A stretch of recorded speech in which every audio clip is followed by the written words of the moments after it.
bienvenue dans ce 7e numéro de One Shot sur Script.fr. Heureux enfin de pouvoir parler cinéma. Alors aujourd'hui c'est une émission un peu spéciale, un numéro hors série même on pourrait dire, puisque vous le savez l'une des initiatives de cette émission One Shot était de parler de films qui viennent de sortir, de séries télé aussi, on en discutera à la rentrée avec toute cette flopée de pilotes qui vont envahir les écrans américains.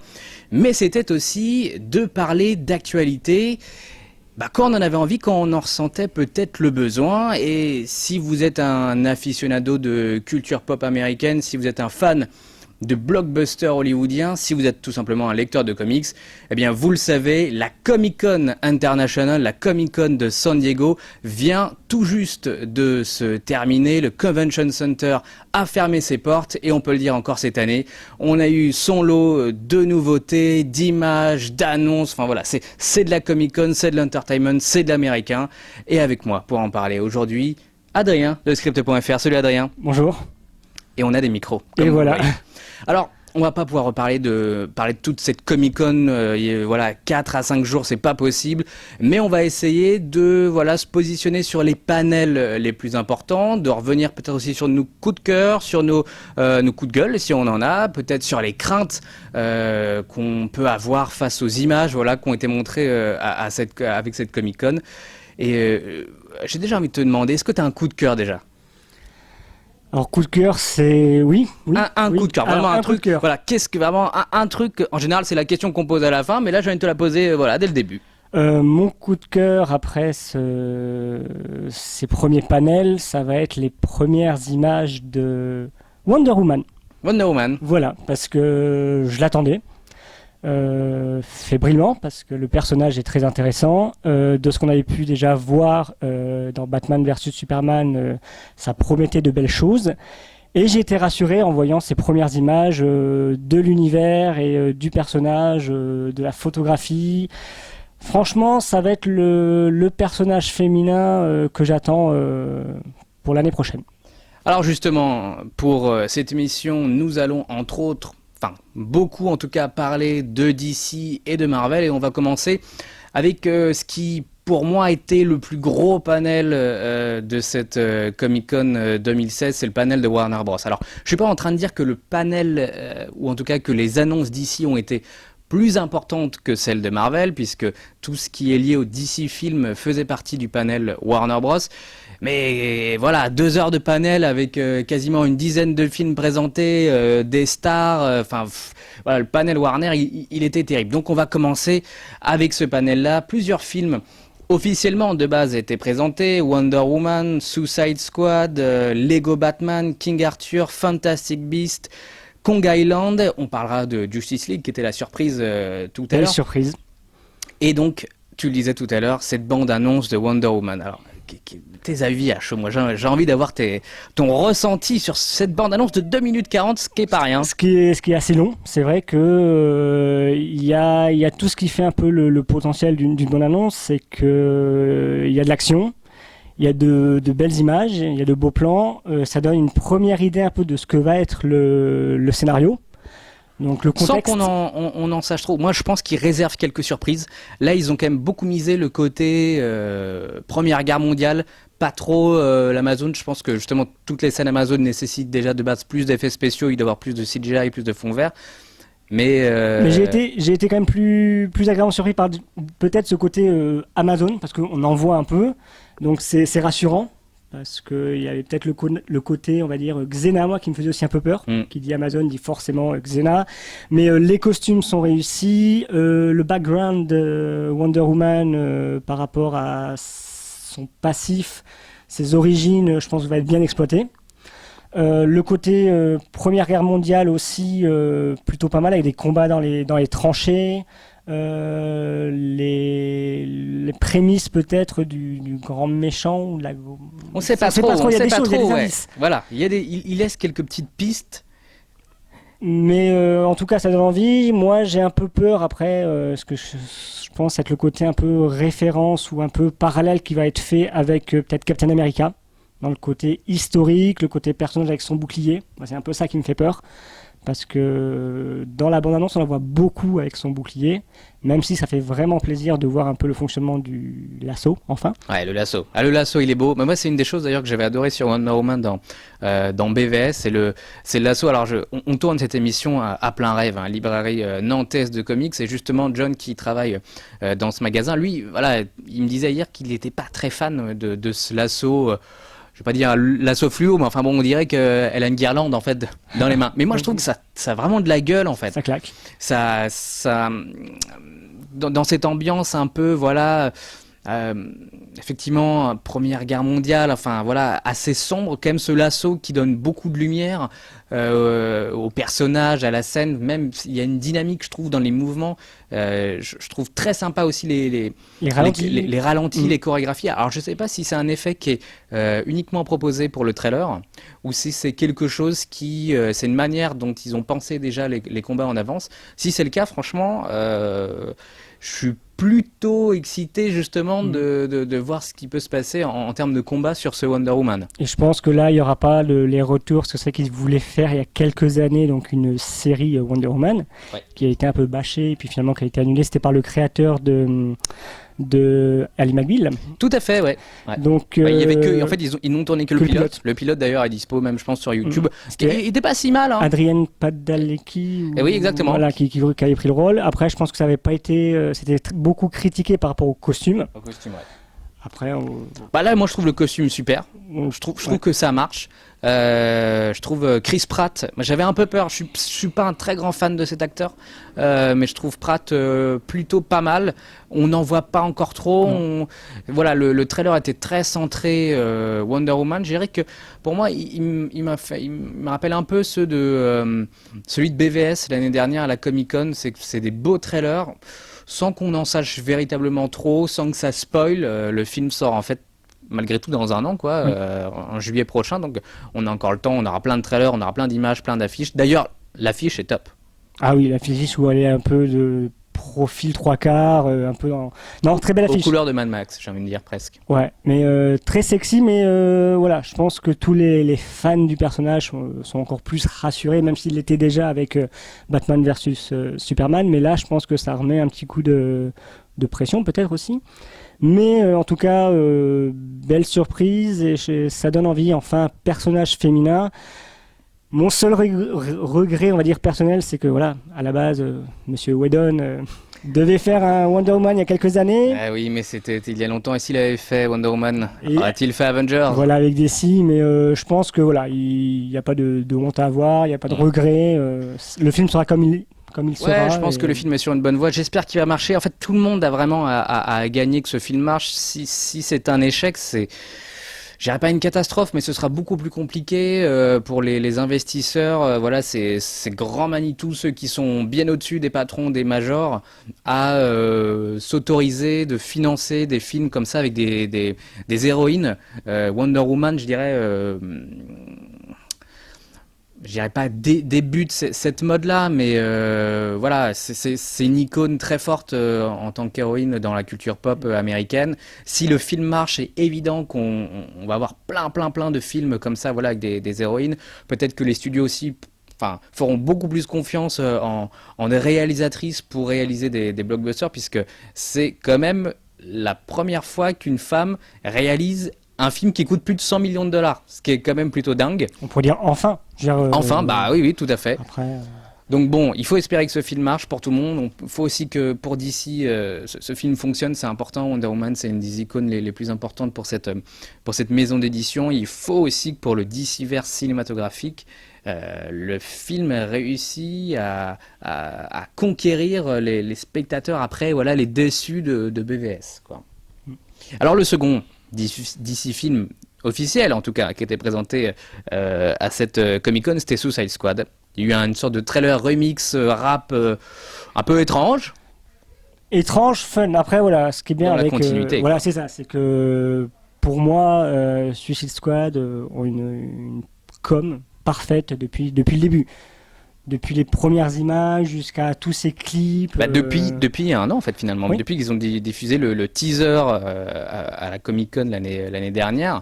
Alors, On va un peu mettre de côté la première photo qui avait été dévoilée de la squad et du Joker, qui avait créé une véritable polémique sur Internet. Comme quoi, parfois, vaut mieux attendre les images en mouvement pour se faire un avis un peu plus concret, même s'il faut toujours attendre le film de toute manière. Mais c'est vrai que, bon, là, quand même, depuis plusieurs mois, Suicide Squad monte sacrément en termes de hype. C'est le film le plus attendu, bien au-dessus Star Wars Rogue One, bien au-dessus Doctor Strange, alors que c'est un film qui finalement réunit des personnages qui sont, pour le grand public, j'entends bien, quasiment inconnus.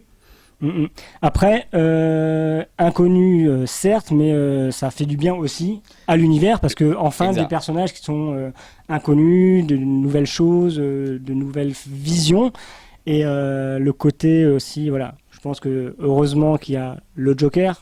Si le Joker, je pense que le Joker est un élément assez important dans la com, mais moi de ce que j'ai compris, c'est qu'en fait, initialement Warner en fait désirait pas mettre le perso, c'est David Ayer en fait le réalisateur qui a voulu introduire le Joker dans l'intrigue. À voir ce que ça donne, mais je pense qu'aussi, comme tu le soulignais, je pense que les gens ont envie de cette fraîcheur. Deadpool a marché aussi pour ça, les Gardiens ont fonctionné aussi pour ça. Malgré tout, on peut avoir des déceptions côté box-office, que ce soit avec BVS, même Captain America. Il est évident que Marvel Studios, même si le film a fait plus d'1 milliard, mais il est évident quand même que Marvel Studios désirait que le film marche beaucoup plus. Le dernier X-Men marche moins que le précédent. Voilà, Suicide Squad, pour l'instant, les premiers chiffres sur le premier week-end s'annoncent très bons. Ça va être probablement l'un des plus gros cartons de l'été. Peut-être même si ce n'est le plus gros. Bon, il y a le monde de Dory, mais... ça s'annonce comme un beau film en tout cas. Film chouette. C'est vrai que depuis toutes ces promos, j'ai adoré un des clips, c'était celui de 21 Pilots, qui est vraiment, je crois que c'est mon coup de cœur et la soundtrack doit être vraiment terrible. On attend le dernier clip d'ailleurs, là, le Purple Lamborghini. Ouais, mais non, franchement, comme top, musique très 90, très rap, il y a tout un mix, non, ça va être frais, je pense. Alors la surprise de ce panel Warner version DC Film, c'était déjà l'arrivée de tous les réalisateurs du DCverse. C'était la confirmation enfin par Ben Affleck himself quant à sa direction et sa réalisation sur le film Batman. Donc ça y est, c'est officiel, Ben Affleck fait le film Batman. Il n'y a pas encore de date. Lui avait dit vraiment vouloir attendre, de trouver le scénario parfait pour annoncer une date de sortie, mais en tout cas ça s'annonce plutôt bien. Et puis c'était aussi les premières images de Justice League. Enfin. Alors, oui, on va pas se le cacher, on se doutait qu'il allait y avoir quelque chose pour Justice League. Pas aussi long. Pas aussi long et surtout pas d'images et surtout pas Zack Snyder. Moi j'étais très étonné que Zack Snyder vienne à ce Comic-Con parce que voilà, les gens ont franchement tapé Zack Snyder à la sortie de BVS, enfin en tout cas ceux qui n'ont pas aimé BVS. Donc j'étais très étonné quand même que Zack Snyder vienne. Je pensais qu'il n'allait miser que sur le cast. Mais heureusement, je pense que même pour lui, fallait qu'il vienne. Fallait qu'il vienne pour rassurer par rapport après tu dis tout ce bashing là, son prochain projet. Donc non là franchement ça fait plaisir. Ah ouais. Alors qu'est-ce que t'en penses de ces images de Justice League? Moi je suis mitigé plus. En fait, j'ai bien aimé ce que j'ai vu, mais j'attends vraiment un premier teaser ou un premier trailer parce que, faut être très honnête, ces images, elles avaient pour but, on va dire, de rassurer ceux qui n'ont pas aimé BVS pour dire, vous allez voir aussi sur ce Justice League, il y aura un ton qui est un peu plus léger, plus blockbuster, moins sombre que ce Batman Superman. Mais j'espère quand même qu'il n'y aura pas autant de blagues que sur ces 2 minutes, quoi. J'avoue, c'est ça qui était surprenant en voyant ces 2 minutes-là. C'est le côté humoristique qui fait forcément penser à Avengers. Le truc, c'est qu'il y a un virage à 1 milliard de degrés avec BVS, quoi. Plus qu'à attendre qu'on nous dise « Oh, c'est trop léger, il y a trop d'humour. » Ah, mais ça, bien sûr qu'on va nous le sortir, c'est une évidence. Mais non, bon coup de cœur pour ne serait-ce donc Aquaman déjà, franchement. Très badass. Oh la vache. Très badass. Bonne gueule. Momoa, deux plans vraiment assez iconiques, on va dire, du personnage. Donc ça, bonne surprise. Le côté aussi avec Bruce Wayne, Aquaman, moi ça me fait penser aussi à Avengers, un peu ce conflit qu'il pouvait y avoir entre certains personnages, Tony Stark et Hulk par exemple. Et The Flash, super, parce que Ezra Miller, inconnu au bataillon pour ma part, donc je m'attendais à pas grand-chose. J'étais curieux et franchement, un personnage attachant, très drôle. Des premières images, frais, un peu le côté Spider-Man de Captain America 3. Donc non, ça promet de très bonnes choses. Donc voilà, pour Aquaman, pour The Flash. Après, on voit aussi un nouveau costume de The Flash, moi qui m'a paru un peu curieux. Là, ils veulent quand même, je pense, continuer cette lignée entre guillemets réaliste, enfin crédible, c'est-à-dire que voilà, le costume de Flash, enfin Flash a des pouvoirs, il utilise un costume, d'ailleurs un peu comme dans la série, pour, on va dire, renforcer son habilité ou en tout cas se contrôler. Alors, je sais pas, apparemment il y a Flash a plusieurs costumes dans Justice League, dans le film Justice League. Je sais pas, les costumes qu'on a vus, je ne sais pas si ce sont les costumes plutôt de la fin ou plutôt du début. Je vois bien effectivement Bruce Wayne aussi investir, un peu aussi comme Tony Stark d'une certaine façon, mais de toute manière Bruce Wayne et Tony Stark sont des personnages qui se ressemblent pour beaucoup de choses. Pas dans le fond, mais sur beaucoup de choses, en tout cas, ils se ressemblent. Donc je pense que ce costume de Flash, à mon avis, il va aider à la construction et la compréhension de ce Flash. Non, un côté très paternel de Bruce Wayne envers The Flash. Et puis aussi Cyborg, j'étais curieux et surpris de voir la forme qu'il a pris, on va dire. Ah, Cyborg, ça peut être, cinématographiquement en tout cas quelque chose de très top, surtout dans la Justice League. Enfin, il y a plein de possibilités sur ce personnage de Cyborg. Donc je pense qu'on peut dire que voilà, les fans peuvent être rassurés. La photo, qu'est-ce que tu en penses, la photo officielle? Lambda, on va dire, rien de super magnifique. Mais ça fait plaisir quand même. Oui, ça fait plaisir de les voir. Cette Justice League enfin réunie, quoi. Ça fait des années qu'on désirait le voir. Même George Miller devait réaliser un film Justice League et voilà. Là, on les voit enfin. Moi, j'y crois presque pas en fait. Quasiment quand je vois cette photo, je me dis ça doit être un fan art encore ou un fake, comme on en a vu plein pendant des années. Mais en fait là, ça y est, c'est officiel. Ça y est, on est dedans, quoi. Donc. Et il y a même Superman sur la photo officielle, alors que voilà. Superman est censé être mort. Ben bon, on sait très bien que Superman ne meurt jamais. Batman Lego qui sort en février. Moi, je suis à peu près sûr que ça va être l'un des plus gros cartons de ce premier semestre 2017. Les teasers déjà me faisaient bien rire, mais alors ce trailer... Ça va faire du bien au personnage, quoi. C'est vrai que ça va nous faire voir un nouveau Bruce Wayne, un nouveau Batman. Moi je suis déjà conquis. Voilà, c'est ça. Je pense que je vais être plus fan que la grande aventure Lego. J'ai eu un peu de mal, j'avoue que je l'avais trouvé bien, mais moins, je sais pas, été un peu déçu par rapport au premier film. Et là, vraiment, de centrer sur ce personnage, sur Batman, et puis tout ce côté complètement burlesque du personnage. En fait, c'est un peu le petit plaisir coupable des fans vraiment du Dark Knight, c'est-à-dire que ils jouent vraiment sur le côté Batman sombre, voilà, dépressif et tout. Alfred est là, Robin, on sait, voilà, les studios n'ont jamais réussi à vraiment faire un bon Robin, c'est le gars, mais on sait, enfin, voilà, ça a l'air d'être complètement barré. Et c'est un film d'enfant. Ouais. C'est en fait ce qu'est Lego, je trouve, c'est que moi ce que j'adorais quand je jouais au Lego, c'est qu'on pouvait imaginer des tas de trucs, quoi, des tas d'histoires, des tas d'univers. Et là, j'ai l'impression que c'est comme si j'avais une grande boîte Batman et que je faisais mon film à moi. Après, c'est vrai qu'avec Batman, ce film-là, Lego, va être le risque, après, quand on va regarder les films Batman, de penser à ce personnage en voyant Ben Affleck. C'est probable. Donc, mais ça serait même rigolo que franchement, ils mettent Ben Affleck dans le film. Enfin, en fait, c'est ça, ils peuvent jouer sur tout. C'est presque un peu comme Deadpool, dans un certain sens. Tu vois, le quatrième mur qui se brise, il y a un petit peu de ça avec ce Batman Lego, on verra. Comme je vous le disais, le panel Warner, à mon sens, était vraiment le plus impressionnant de cette Comic-Con. Et il y a eu de belles choses, vraiment en film Warner. Je vais parler en premier, bien évidemment, de ce Kong Skull Island, qui est gigantesque. Ouais, c'est bestial, quoi. C'est visuellement, c'est ce que tu me disais tout à l'heure, très Apocalypse Now. C'est vrai, visuellement. Il y a déjà de beaux plans. Hein. Il y a de très beaux plans, le casting est très intéressant, et puis ils en montrent juste ce qu'il faut pour titiller notre curiosité. Mais le Kong a l'air quand même, ça fait du Jurassic World, quoi. Ça fait et The Skull Island tient bien son nom, quoi. Ouais, puis je trouve intéressant le fait que ça se passe dans les années 70. Moi, j'étais pas très fan du remake de Peter Jackson, le fait de voilà revoir King Kong dans les années 30. Je préférais presque même l'adaptation qui était elle aussi dans les années 70 avec les tours du World Trade Center, il me semble. Enfin, voilà. Je la trouvais plus intéressante parce qu'ils adaptaient le King Kong à une autre époque, alors que le film de Jackson c'était un super hommage, mais ça restait presque un exercice qui en plus au final était très long. Moi j'en avais un peu plein le cul. Mais là effectivement ça fait plaisir de revoir un film King Kong qui va être probablement différent et puis surtout qui fait partie d'un univers partagé avec Godzilla. Oui.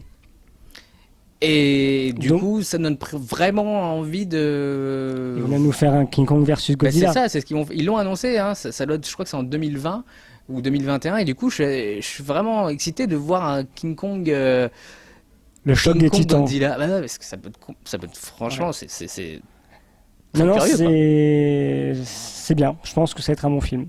Alors, il y a une autre curiosité, King Arthur. Voilà, le Ouais. film de Guy Ritchie. Alors, Guy Ritchie, bon, c'est un réalisateur qui est très atypique, hein, et d'un autre côté, qui va vraiment partout. Guy Ritchie, avec Agent of Uncle, c'était dans le film d'espion pendant voilà, les années 60, un sorte de James Bond.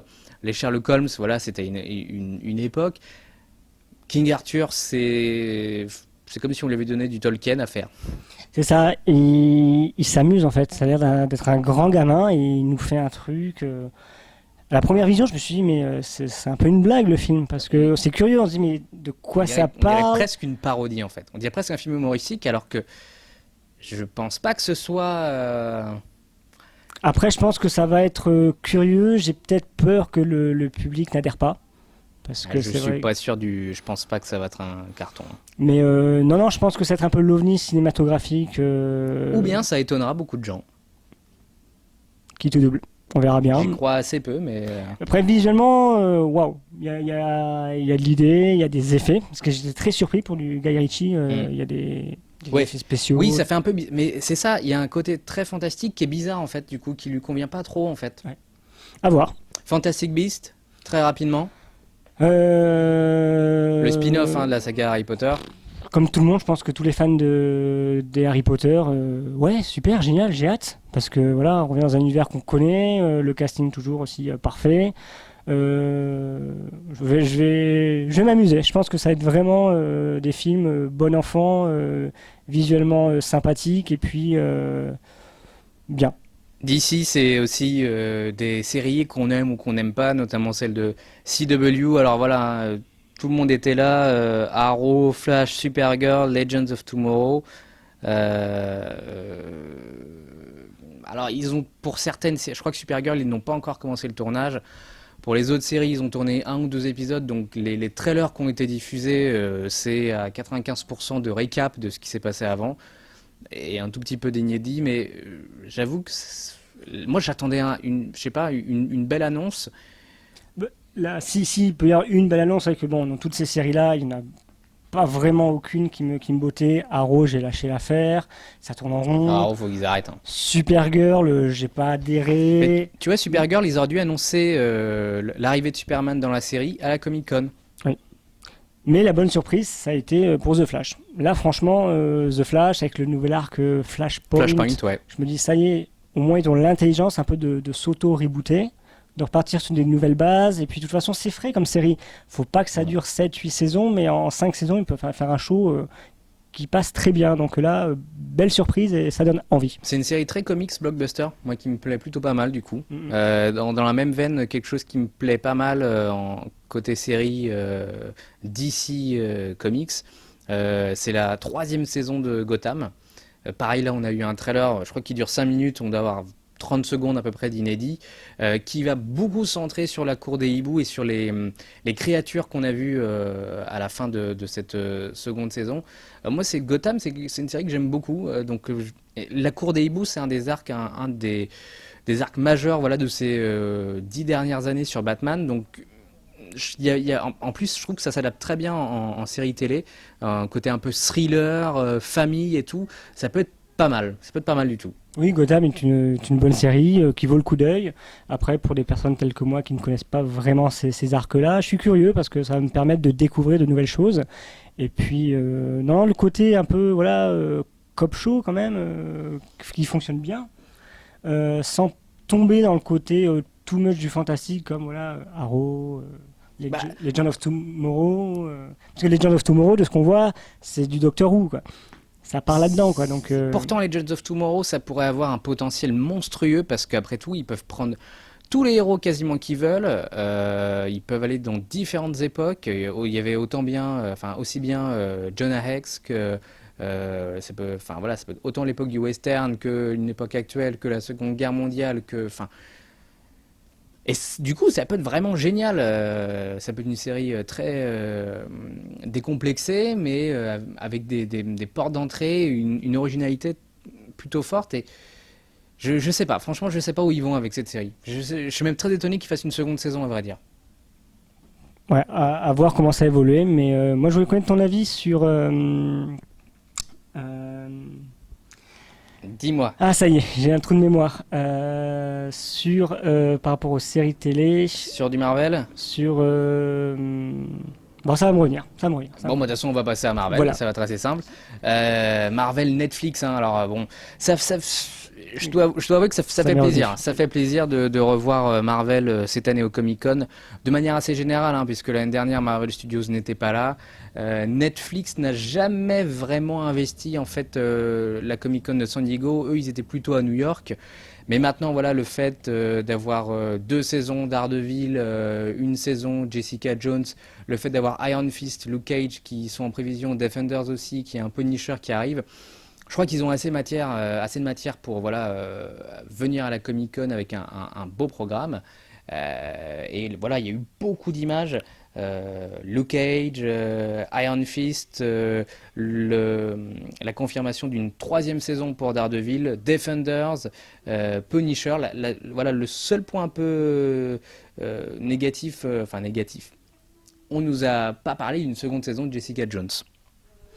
Après, dans toutes ces séries, c'est vrai que Netflix enchaîne Ah ouais. les séries. Ne connaissant pas beaucoup tous ces personnages, je suis curieux parce que Iron Fist, ça a l'air sympa, ça me donne envie.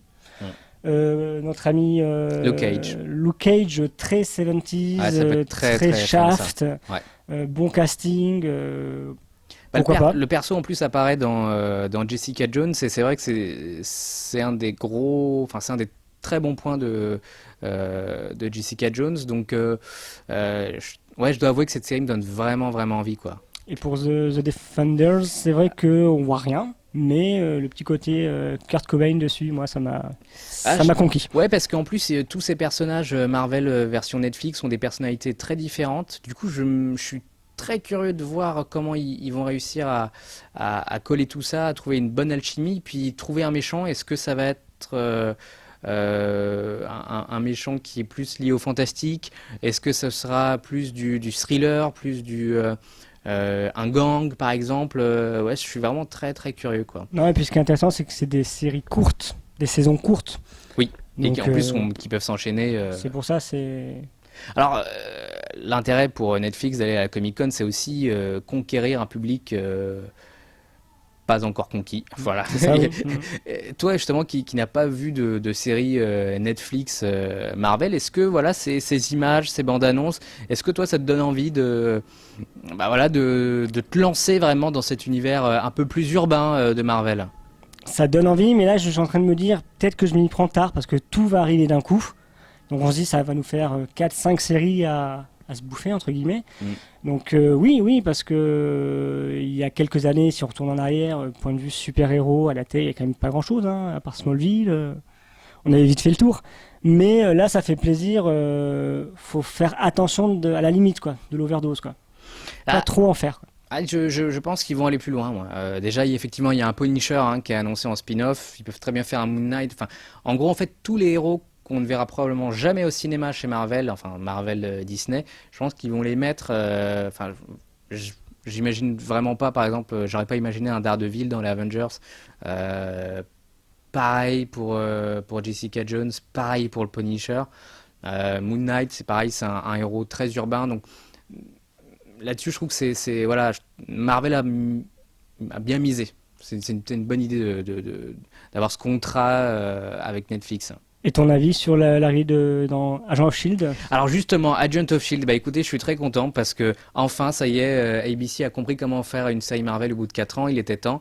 Enfin, ça se trouve, ça sera nul, mais non, mais je suis assez content parce qu'ils intègrent vraiment un personnage iconique. Alors, c'est pas le Ghost Rider version Nicolas Cage qu'on va voir, c'est vraiment la dernière version du Ghost Rider dans l'univers Marvel. Il me semble que même c'est un Latinos. Donc, enfin, ouais, moi je suis vraiment. Je trouve que c'est une très bonne nouvelle. Je suis vraiment très très content et j'ai même envie de revoir Agent of Shield alors que c'est une série que je trouve vraiment mauvaise, quasiment de la même facture qu'un Arrow. Donc, C'est vrai qu'Agent of Shield, personnellement, j'ai eu du mal à adhérer, j'y arrive pas. J'ai beau essayer de me dire, allez, je me pose, je m'y mets, j'y arrive pas. mais c'est un peu comme Legends of Tomorrow, c'est-à-dire que ça a un potentiel incroyable, mais le fait d'avoir cet univers un peu pourri partagé de Marvel, moi, c'est là où je trouve que ça a ses limites, c'est que les scénaristes, ils peuvent rien faire, quoi. S'ils veulent intégrer un personnage Marvel, ils doivent demander à Disney. Enfin, je trouve que c'est pas une bonne Agent of Shield, c'est pas une bonne série. En plus, ils l'ont mal vendu dès le départ. Ils l'ont vendu comme une série Avengers. Alors que non. Ça pourrait, je sais pas, combien, 5, 6 saisons? Ah, moi, je pense qu'ils auraient dû déjà arrêter. C'est comme Arrow. Enfin, Ouais, Yarrow, faut que ça prenne fin. Mais bon, comme toutes les poules aux œufs d'or, hein, je pense que. bah, ouais, voilà. Bon, peut-être que intégrer ce Ghost Rider va faire du bien à la série, va leur donner envie d'intégrer d'autres personnages, voilà, de cette manière-là, en espérant voir vraiment le Ghost Rider assez rapidement et pas attendre la fin de la saison pour le voir une fois en flamme. Bon, ça serait un peu dommage. Côté Marvel Studios, il y a eu aussi un très beau panel, on va pas se mentir, hein. Alors officiellement, il y avait que les Gardiens de la Galaxie et Doctor Strange, mais bien évidemment, il y avait plein de petites surprises. Il y avait Thor Ragnarok, il y avait Black Panther, il y avait Doctor Strange, bien sûr, le Spider-Man Homecoming, et puis l'annonce de Captain Marvel. Alors, moi, je veux juste revenir très rapidement sur l'annonce de Captain Marvel. Alors, le personnage fera partie des Gardiens 2, ce qui avait déjà plus ou moins été annoncé pour le premier Gardien. On parlait souvent de ce personnage de Captain Marvel. Je trouve que c'est un peu dommage parce que ils ont annoncé l'actrice vraiment d'une manière un peu sauvage. En fait, ils l'ont annoncé à la toute fin du panel Marvel Studios, au moment où ils prenaient une photo de famille. Ils ont annoncé le nom de l'actrice, elle est venue, et puis voilà, merci, au revoir. Alors que c'est C'est un truc curieux. qu'on attendait quand même depuis des mois et des mois, on en parlait, c'était les rumeurs du moment. Et là, bah voilà, Brie Larson, elle est venue, super actrice, on est très content. Mais d'un coup comme ça, enfin, est-ce qu'elle est venue à la bourre? Et alors je me demande, puisqu'elle était, si ma mémoire est bonne, elle était sur le panel de Kong Skull Island. Je me demande si Warner lui a pas dit tu viens à la Comic Con, tu promouvois à 90% Kong Skull Island et Captain Marvel et les Gardiens de la Galaxie 2, c'est minime quoi. Parce que Tom Hiddleston était à la Comic Con pour Kong Skull Island aussi, et très étrangement, il n'est pas venu au panel Marvel Studios pour, par exemple, dire quelques mots sur Thor Ragnarok. C'est très étonnant. Donc je pense qu'il y a un truc de contrat aussi dans cette affaire. Il aurait quand même peut-être pu parler du logo de Thor. Alors voilà, si vous avez une explication pour ce logo de Thor Ragnarok, sincèrement je croyais que c'était une blague. Je pensais qu'ils allaient annoncer à la fin du panel qu'ils allaient faire un film Thor War Hulk. Voilà, enfin vraiment une surprise parce que là ce logo arcade années 80, j'ai l'impression qu'ils se foutent de la gueule du monde. Ouais, ça fait faux en fait. Bah on n'y croit pas du tout, on dirait des jouets Playmobil en avant les histoires. C'est un peu ça, ouais. Alors que le précédent logo était pas mal. Là, autant les gardiens, le côté 80s, on Ça fonctionne. comprend. Autant là, si vous avez une explication, n'hésitez pas à nous la donner. Et par rapport aux gardiens aussi, les caméos, les Alors, belles surprises aussi. Et oui, puisque voilà, c'est enfin confirmé, il y a Stallone qui est dans le film. Donc on connaît pas son rôle encore, mais Stallone est bien dans le film. Et alors je regarde mon portable, hein, voilà, j'ai tout noté précisément. Kurt Russell aussi. Ça va être cool. Kurt Russell est dans le film, il va donc incarner Ego, une planète vivante qui est aussi le père de Peter Quill. Donc ça va être pas mal. J'espère qu'il y aura une petite scène avec Stallone. Ah, Ça nous fait penser un peu à Expandable, hein. On part à prendre plein ouais. d'acteurs. Franchement, moi, ils ont raison de miser sur le côté 80s. Ça peut être vraiment fun. Il y a eu un trailer aussi de Spider-Man Homecoming qui d'ailleurs a ravi beaucoup de gens. Donc je suis très curieux de voir ce nouveau Spider-Man. J'ai l'impression de lire un peu les mêmes avis, les avis très enthousiastes qu'il y avait pour Amazing Spider-Man de Mark Webb. Film que j'ai vraiment pas aimé. Je suis beaucoup plus Sam Raimi que Mark Webb. Donc bon, voilà, j'attends et Ça me fait penser en parlant de Sam Raimi, c'est vrai qu'il y a eu aussi des images pour Ash versus Evil Dead saison 2. saison 2, ouais. Et je pense que c'est dans la continuité de la première saison où c'est vraiment fun, plein de sang, ça part dans tous les sens, c'est rock'n'roll. C'est ce qu'il voulait faire au cinéma, mais qu'il a pas pu et que finalement il fait à la télé. Ça, je pense que ça va être aussi un peu mon attente de la rentrée parce que ouais, ça va être Alors, pour terminer juste rapidement sur Black Panther, ils ont enfin annoncé, hein, enfin officialisé, je dirais, le casting. Michael B. Jordan, donc, qui jouait la Torche Humaine dans Les 4 Fantastiques, donc va jouer le méchant de ce Black Panther. Il y a aussi Lupita Nyong'o qui était dans 12 Years a Slave et aussi dans le Star Wars, le dernier Star Wars. Donc elle va probablement jouer la love interest du film. Et puis, surtout, surprise, il y a Danae Guerria. Alors le nom vous dit peut-être rien, mais c'est Michonne dans Walking Dead. Elle est dans Black Panther. Donc il y a un casting black qui est franchement plutôt chouette. Autant voilà, le costume Black Panther me tente pas trop et m'a même un peu refroidi sur le film. Autant le casting, comme pour Doctor Strange, et on va tout de suite en parler, me donne envie. La bande-annonce, réaction Adrien. Waouh! Ça fait plaisir. Non, oui, après. C'est chouette de voir Christopher Nolan sur du Marvel. C'est ce que j'allais dire. C'est vrai que ça, c'est la grosse surprise. Je pense que il a fait ça en cachette et puis en même temps que Dunkerque. Mais non, sans. C'est vrai faut l'avouer, il y a des plans, Oui. on dirait Inception, quoi. C'est ça. Non, mais visuellement, une sacrée claque. Il y a des très très belles choses. Je pense que ça va être une expérience cinématographique. Je pense que ça, c'est un vrai film à voir en 3D. Si la 3D, moi je pense Si qu'elle la 3D est j'espère. pensée. Mais ouais, je pense que ça va être une grosse claque cinématographique. Visuellement, le scénario donne envie.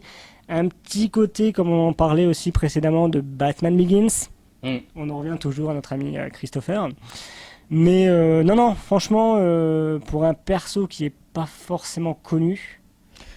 Ouais, je pense que ça peut être. Enfin, moi, en tout cas, de mon côté, c'est vrai que c'est l'un des. J'ai vraiment. J'espère que ce film va être bien parce que c'est ce métrage qui va vraiment me permettre de me réconcilier avec Marvel Studios. Voilà, moi je trouve que Marvel se répète dans beaucoup de choses et a des défauts vraiment constants, notamment les méchants. Là, c'est Mads Mikkelsen qui interprète le méchant de ce film. C'est un de mes acteurs favoris. C'est vraiment une bête. Il a incarné des vilains gogo.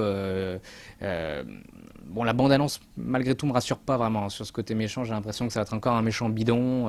Visuellement, Mais au moins visuellement, voilà, il y a des choses très réussies. Cinématographiquement, j'ai l'impression qu'il y a quelque chose vraiment à tirer de ce Doctor Strange. Ouais.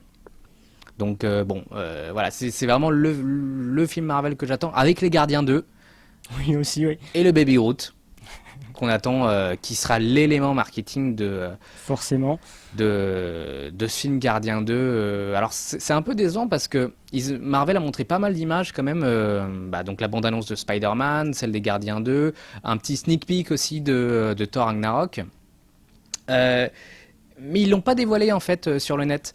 Warner, eux, je dirais sur le coup, quand même, a appris de ses leçons et au lieu de voir débouler, je dirais 1 à 2 heures après, les trailers version leakée et dégueulasse sur YouTube, eh ben, il les diffuse tout de suite après en fait le panel. Et je trouve que, au moins pour les Gardiens 2, Marvel aura dû le faire, quoi.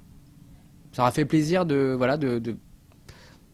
Peut-être faire monter la sauce, faire monter l'attente, je sais pas. Alors dans les autres choses de cette Comic Con, il y avait Valériane de Luc Besson. Alors, Valérian, moi j'ai lu, bien sûr, j'ai lu qu'il avait été ovationné. Ouais, il paraît que ça a été un carton. Surtout Rihanna, qui est peut-être l'une des plus grosses clés marketing de ce film. C'est assez aberrant parce que apparemment, on lisait ça avec Adrien hier. Apparemment, elle n'avait que 2 jours de tournage, Donc, mais clé. elle est un personnage clé. Euh, je sais pas, mais Parce que Rihanna, ses derniers sauts cinématographiques, c'est pas non plus une très très grande actrice, c'est pas. non, voir, hein. mais c'est une méga star. Ça permet de vendre le film différemment et enfin, je suis très étonné. Franchement, je pensais pas que les extraits qui allaient être montrés de Valérian à la Comic Con allaient autant être appréciés. Et apparemment, vraiment, ça a été quelque chose, quoi. Wait and see. Alors c'est très marrant, tu parles de Rihanna. Rihanna qui fera donc une apparition dans la dernière saison de Bates Motel. Que dire? Que Elle dire? va interpréter donc le rôle de Marion Crane, ce personnage qui se prend un coup de couteau sous la douche, personnage voilà iconique du film Psychose. Je sens que ça va faire couler beaucoup d'encre. C'est le cas de le dire. Mais Bates Motel, moi, j'aime beaucoup la série. Le casting est bon. C'est Carlton Cruise qui est showrunner dessus. Ouais. Non, c'est une bonne série. Bon, comme toute bonne chose, faut qu'il y ait une fin. Faut que ça se finisse en beauté. Mais après, je t'avoue que personnellement, l'effet Rihanna, j'en ai un peu rien à. Voilà. Bah, je pense que c'est un effet de com, dernière saison. Mais après, qu'elle soit là ou soit pas là, je serai fidèle devant mon poste. Alors tu parles justement de ce cher Carlton qui est aussi le showrunner et le producteur de la série The Strain, la série de FX, série adaptée des romans de Guillermo del Toro et de Chuck Hogan, qui est produite aussi par Guillermo del Toro, avec notamment Richard Sammel qui est le parrain voilà, de Script.fr.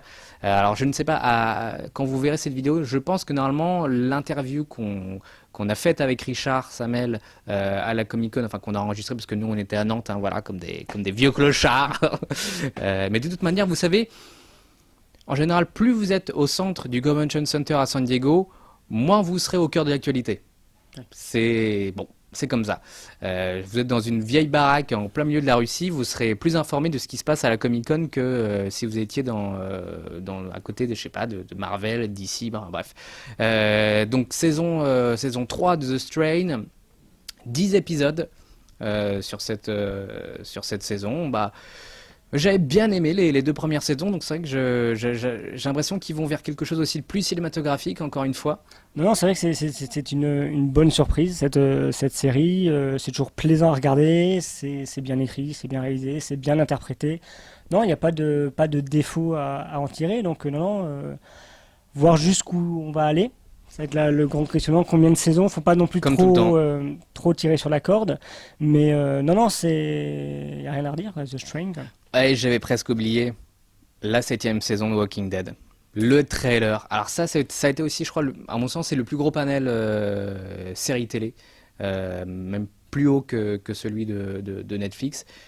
Qu'est-ce que tu as pensé de cette bande-annonce version 7e saison? Alors, Walking Dead, donc voilà, j'aime beaucoup la série, j'ai tout suivi. Après, donc, comme à leur habitude là, pour cette saison 7, ils essayent un peu de faire monter la pression par rapport à la sauce, fin de ouais. la saison 6. Exact. Après, si on fait une comparaison par rapport aux comic books, bon, je n'ai pas lu les comic books, donc je sais seulement qu'il y a un personnage très très attendu qui arrive, le personnage d'Azrael. Mhm. Oui, c'est Israël, avec son gros tigre, voilà. Donc non, des choses prometteuses. Hâte, mais vivement que ça arrive, parce que voilà, il faut vraiment qu'on sache. Et du coup, la bande-annonce t'a vraiment donné envie parce que autant moi, vraiment, Walking Dead, j'ai arrêté. Parce que j'en pouvais plus de cette série. Autant la bande-annonce Moi- m'a donné envie de reprendre la série. Moi, ce qui m'a donné envie, c'est que voilà, c'est qu'on, comme à Saint-Gilles, il y a encore plus de zombies, plus de sang, et ça a l'air d'être encore un peu plus sombre. Il y a beaucoup de, Un peu plus tordu, non, j'ai mais l'impression. voilà, il y a beaucoup de choses. On va se dire, mais où est-ce qu'ils nous embarquent? Il y a un personnage où on se dit, ah ouais, donc là, ils ont quand même pris le côté barré du personnage qu'il y avait dans les Mm. comics. Dans les comics qu'il n'y avait pas dans la série, parce qu'ils ont quand même fait beaucoup de changements par rapport au comic book. Mais non, je suis curieux de voir ce que ça va donner. Mais pareil, c'est la question de pas faire la saison de trop non plus. Parce Fear, que, Fear the Walking Dead, t'en pensais quoi? Fear the Walking Dead, il y a eu beaucoup de retours un peu moyens. Je trouve ça pas mal. Ça passe. Mais est-ce que ça méritait vraiment une seconde saison? Est-ce qu'ils auraient pas dû faire une sorte de Fear the Walking Dead version estivale, mais voilà, à chaque saison, des choses totalement différentes en fait? Ça aurait été... Ça dépend de est-ce qu'ils ont prévu. Est-ce que tout est écrit pour avoir un but que ça. J'ai pas Je sais vraiment pas. l'impression, hein. Je pense que c'est vraiment parce que Walking Dead est vraiment une des séries qui cartonne le plus côté TV. C'est commercial, franchement. Du Fear the Walking Dead, c'est purement commercial. Après, ça fonctionne, ça cesse regarder. Mais je le regarde et puis j'y retourne pas en fait. Voilà, c'est un bon moment, c'est un moment de télé parce que là, on veut voir un peu les prémices. On dirait quasiment une série web. Ouais, il y a pas de. Et encore, si on part sur ça, je préfère encore un Zen Nation. Ouais. Oui, qu'elle a été. Voilà. C'était assumé, on va dire. Voilà, c'est Le assumé, côté barré était assumé. barré et tout ça. Mais non, que ce soit The Walking Dead, que ce soit Game of Thrones, voilà, on va dire c'est les deux séries du moment, quoi. Ah, ça veut dire que pour toi, Once Upon a Time n'est pas la série du moment? Non. Non, Ouais, c'est pas. ils ont montré Non, quelques c'est- nouveaux extraits avec Aladdin et Jafar. Bon, voilà, on va pas en parler. J'ai aimé les premières saisons, j'ai regardé 2, 3 saisons, j'ai lâché l'affaire et j'y retournerai pas. Mais je pense que non, il y a une série que j'attends le plus, c'est quand même MacGyver. Oh putain. Alors, je ne vais pas vous mentir, hein, MacGyver, les échos qu'il y a sur cette présentation à la Comic Con sont pas tip top. Voilà. J'ai l'impression que ça va être malheureusement la série qui va faire 5-6 épisodes et puis merci, au revoir. Je vais être curieux parce que de ce qu'on a pu voir, c'est un. Moi, ce qui me gêne dans ce que j'ai vu, c'est qu'on ne sait pas trop où la situer en fait. Dans quelle est la période, quelle est l'époque, qui est quoi, qu'est-ce que. C'est curieux. Après, c'est le côté un peu guilty plaisir. Faut voir ce que ça donne. Après, on en reparlera au moins après le pilote. Je pense qu'on fera une émission sur le pilote parce que si vous voulez, moi, les choses que j'ai lues sur sur les images qui ont été montrées, c'est que ça ressemblait à un film réalisé par un gars qui sort d'une école de cinoche. Donc ça fait quand même franchement de la peine. Faut voir, parce que c'est vrai que c'est quand même toujours compliqué d'adapter comme ça, de refaire revenir à la mode des séries des années 70, 80, Ah, mais je crois que c'est une 90. connerie. C'est là à un moment donné où effectivement, toi tu le dis assez souvent, mais là, peut-être que sur MacGyver c'est vraiment le cas, ça a ses limites à un Parce moment que donné, quoi. toutes les dernières qui ont été faites, à part 5.0, Ouais, mais qui se détache vraiment de l'original. Parce C'est une que- série policière. voilà, K2000, ça a été un flop, Drôle de Dame, ça a été un flop. Voilà, c'est compliqué. Même adapter les films, hein. Là, au Cinoche. Alors, j'ai pas vu les réactions par rapport à The Exorcist aussi. Le trailer me donnait plutôt envie. Mais bon, si Mais ça une l'a fait à la série, Bates Motel, Alors, faut voir. Il y a certaines choses, j'attends de voir pour pouvoir en parler, mais non, MacGyver, c'est juste le côté, voilà, MacGyver. on a fait un bon tour, je pense, Je pense. de cette Comic Con. Le panel, pour toi, le panel le plus important de la Comic Con? Ou Warner. Ah, et la question, plutôt DC, enfin vraiment le côté DC ou plutôt le panel Marvel Studios? Ça, c'est ça hein, qui va sortir de cette Comic Con. Qui a buzzé le plus? Les deux. Les deux étaient pas mal. Je Les suis deux assez- étaient pas je suis mal. d'accord. Après, non, faut arrêter avec ce côté. Voilà, je suis plus, plus, plus DC, plus Mm. Marvel. Non. Ce sont des objets cinématographiques, ce sont des univers. C'est comme des bouquins. On peut pas dire, voilà, je préfère tel. Non. Le grand les deux. absent, malgré tout, c'était quand même la Fox. J'aurais bien aimé quand même que la Fox vienne au moins teaser quelques projets dans l'univers X-Men. Il y a des choses voilà, qui sont en préparation, X-Force. J'aurais bien voulu même un petit truc par rapport à Deadpool, tu vois, pour remercier les fans, teaser un Deadpool 2 ou faire une vidéo vraiment Comic-Con. C'est vrai, il y a eu une affiche qui a été mise. Il y a eu une affiche et une séance dédicace. D'abord, une distribution de Blu-ray signée par Ryan Reynolds. Et puis voilà, une séance dédicace avec le créateur Rob Liefeld et avec. Je me demande d'ailleurs s'il n'y avait pas Stan Lee sur la dédicace. J'ai vu qu'il y Et- avait Stanley Et il y avait le réalisateur aussi de Deadpool. Enfin bon, quand Stanley est né à la Comic Con. Je veux dire, il les a tous faits. il quoi. les a tous fait. C'est quasiment s'il les avait créés, ces Comic Con. Mais c'est vrai, ouais, Warner DC a vraiment eu des super beaux panels cette année. Disney en avait plus côté Marvel avec voilà Doctor Strange, Les Gardiens, Spider-Man, Thor, Black Panther. Mais DC avec M Justice League, ce qui est pas rien, qui est voilà un film encore une fois comme on le disait tout à l'heure qu'on attend et qui nous donne plutôt envie. Wonder Woman aussi, et puis Suicide Squad qui bat son plein côté hype, c'est plutôt fort. Plus que quelques semaines, quelques jours à tenir. Voilà, on fera un one shot hein, sur ce film Suicide Squad. D'ailleurs, si vous êtes à Nantes, n'hésitez pas, on fait une soirée spéciale au Pâté Atlantis. Et ouais, j'ai plutôt hâte, plus que Ghostbusters. Tout à fait. Merci Adrien. Mais merci à toi en tout cas. Merci à vous hein, de nous avoir suivis sur cette émission hors série voilà, de One Shot qui a duré un peu plus longtemps qu'à l'habitude. C'est aussi l'occasion voilà, aussi pour nous de vous remercier parce qu'on a dépassé les 5000 fans Merci. sur Facebook. Voilà, vous êtes de plus en plus à nous suivre, vous êtes de plus en plus à venir à nos soirées. Il y en a une flopée hein, qui vont arriver. Et voilà, on peut pas tout vous dire, mais on a un programme de soirée sur même jusqu'à 2017 qui s'annonce plutôt pas mal. Et puis on bosse sur un projet. On va rien dire, mais c'est un projet voilà Work in progress. Exactement. Probablement fin 2017, peut-être 2018. On verra bien. Merci à vous. N'hésitez pas à nous lire sur script.fr, à nous suivre sur le Facebook et à vous abonner sur la page YouTube. Encore une fois, merci Adrien. Merci à toi. Et à très bientôt. Salut, ciao. Salut.